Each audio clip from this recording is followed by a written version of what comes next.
Live from downtown Detroit, Local 4 News at 6 starts now. A local man will be headed back home after being detained in the Middle East for more than a month. Topping tonight's news at 6, a story we first brought you here at 6 on November 8th.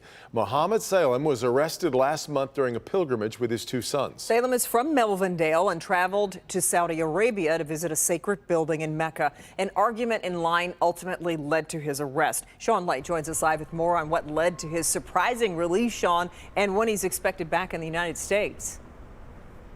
Good evening, Kimberly. We just met with the attorney for Mohammed Salem's family right here. He says Salem is in D.C. right now, leaving Saudi Arabia hours ago. He's in Washington. He's going to catch a flight. He'll be back to DTW late tonight, and his family will be there to welcome him just before midnight tonight. All this from a surprise phone call very early this morning. To hear the phone call from the family that Mohammed is back, he's on his way back, and today he's landing on American soil was the most wonderful news that anyone could hear. Attorney Abdullah Mogni got a call at 2 this morning from the family of Mohammed Salem in Melvindale. They had just received a call that their father had been released from a maximum security prison in Saudi Arabia today, placed on a flight, and was headed home. He was never charged with a crime. He had been held since November 1st. There are very few details being given. All we know is the State Department got involved. Rashida Tlaib's team did an amazing job.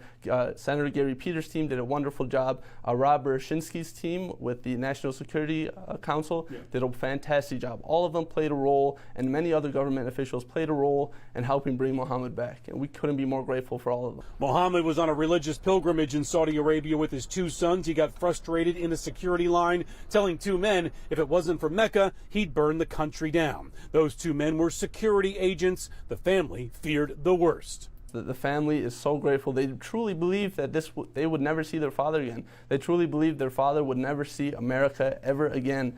And they thank us, they thank the media, they thank all of the U.S. officials and all the freedom fighting organizations for stepping in and helping this cause. Back here live, we expect to hear from Mohammed Salem sometime tomorrow. In the meantime, his family has to wait just a little longer. He was supposed to arrive around 6:30 tonight. Flight in D.C. slightly delayed. He'll be back just before midnight tonight. We're live tonight. Sean Lee, Local 4, back to you. Great surprise for his family that he's coming home. Okay, Sean, thanks. Let's get to some breaking news now out of Oakland County, where a construction worker has been killed in an accident involving heavy machinery. Happened this afternoon on Wing Lake Road, not far from 14 Mile Road. We're told the victim is a 22-year-old from Macomb. No one else was hurt. OSHA will now take over the investigation, so not a lot of details coming forth yet, but a construction worker killed this afternoon. The family of Patrick Lyoya files a federal civil rights lawsuit saying Lyoya was being racially profiled before he was shot and killed by police. They want $100 million from Grand Rapids Police and former officer Christopher Schur. Lyoya was shot and killed by Schur after a traffic stop and struggle in April. Attorneys for the family argue Schur only initiated the traffic stop when he saw a young black man. So when you take driving while black plus excessive force, you end up with Patrick Lyoya being unjustly executed by this Grand Rapids police officer.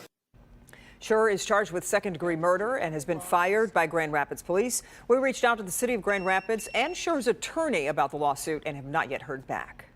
In this inflationary age, squeezing the most out of every dollar feels very vital. Considering your car, truck, or SUV is likely your second largest expense, you need solid dependability. Well, tonight, Local 4 Business Editor Rob Maloney here to show us the vehicles with the longest probable lifespans. And some of the numbers here, Rod, are pretty impressive. They are indeed, Devin. Now, we're at Serra Chevrolet here in Southfield. I got a Suburban here, got a Tahoe here, and these are the Chevys that did very well on the list, second only to Toyota, which is the leader going into the clubhouse. Now, this is from iSeeCars.com. Fascinating. Check this out. We'll start with the 2003 Chevy Impala. In nearly 2 decades, it's seen 226,000 miles. Owner Greg Guzik is proud of his pristine cream puff. How long have you had your Impala? About 4 years. Yeah. What do you think? What do you think of it? I love it. It's a good car, and there's tons of them all over the road. And lo and behold, there on the list of the longest-lived sedans and hatchbacks is the Impala, second only to the Toyota Avalon with 230,000 miles and just ahead of the Honda Accord. Now, if you're an SUV owner, you can expect your vehicle to last just under 300,000 miles. That's where the Toyota Sequoia and Land Cruiser fall. But the Chevy Suburban is very close behind, and the Tahoe is right behind that.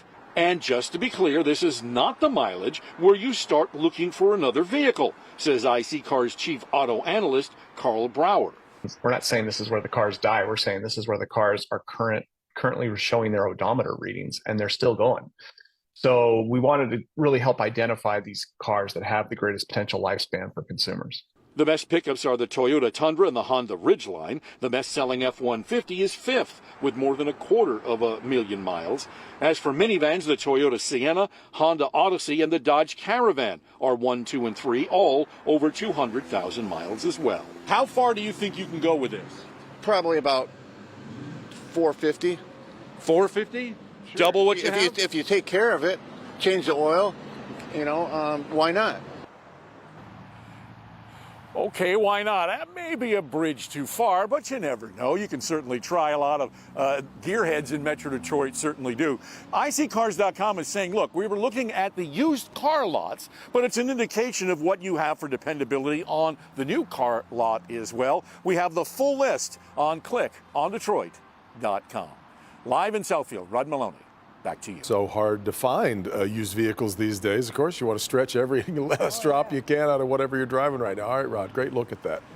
Let's move to health news now. A COVID treatment for high-risk patients is no longer available. And a new study is highlighting the potential risks and benefits of various supplements promoted as heart healthy. Dr. Frank McGeorge is here with all the details. Frank. Well, Kim and Devin, of course, many supplements make big claims when it comes to your heart health, but studies find few are actually beneficial, and in fact, some can be harmful. So a large research review looked at 27 different types of supplements. Among those with benefits were omega-3 fatty acids, which reduce the risk of early death from heart disease. Folic acid, vitamin D, magnesium, and zinc also had benefits. However, the review found no long-term benefits from vitamins C, D, E, or selenium. Now, beta-carotene supplements were actually associated with an increase in early deaths from all causes. So the bottom line here is you really need to proceed with caution when it comes to supplements and try to eat a variety of healthy foods. Now, one of our tools to fight COVID is now no longer an option. The FDA has officially revoked the authorization for the last remaining monoclonal antibody treatment. Now, that decision comes after research found the treatment was basically not effective against the new Omicron subvariants of the COVID virus. Now, monoclonal antibodies were the preferred treatment for people with weakened immune systems, but they've become less and less effective as the virus has evolved into new variants. Now, the antiviral drug Paxlovid is now the primary treatment considered to be effective against newer Omicron variants. So is there a downside then of losing this tool? For some people, I assume. Well, of course, monoclonal antibodies were basically the preferred option for people who could not effectively produce their own antibodies. Essentially, we were providing them what their body couldn't make. But these antibodies, they're really specific, and they just couldn't keep up with the virus as it's changed. Now, there are companies still looking at new antibodies that better target the subvariants that we're seeing. But right now, that treatment option is just no longer available. Yeah, you got it. All right. All right, well, we hope you stay tuned for NBC Nightly News. Lester Holt sitting down with Dr. Anthony Fauci to discuss where things stand in American public health, his successes, his shortcomings during the COVID pandemic. Conversation comes as he, of course, prepares to leave his post after decades as a public health leader. That's coming up right after we're finished here at 6:30. All right, time for a check of the weather. Let's take a look at the downtown Skycam. Warmer day across Metro Detroit. Yeah, let's get over to Paul Gross with a look at the forecast, Paulie. Yeah, hey there, and here's our Windsor Skycam. Man, look at that shot. We have one of America's iconic skylines, and this just looks like a Christmas postcard. Just beautiful. Temperatures right now, look at this. We're still in the mid-40s in spots. This is December. It's December 7th, and we are still in early evening in the mid-40s, even low 40s in Pontiac. That's still above our average high for the day, which is usually set around 3 o'clock in the afternoon. Temperatures are only going to slowly fall with all this cloud cover. It's going to be a dry evening, so no problems if you're getting out to do some shopping. And we're only going to make it to the upper 30s by midnight, so it's going to be a very quiet stretch. Now, the temperature trend is downward as we head into Friday. That's important because we have that snow coming in. We'll come back and talk about that with some specifics for you in just a bit. But then notice the warm up in the middle of next week. That's going to impact the storm that comes in then. But until we get to that point, let's first remind you of the Forewarn Weather app, which is the nation's best weather app. The real-time radar is a great tool. You'll need it on Friday to watch that snow tracking in. And don't forget, the app follows you wherever you go. So wherever you go, you open up the app, it gives you the forecast for wherever you are. It's just a great app. It's free. Just go to the App Store, search under WDIV.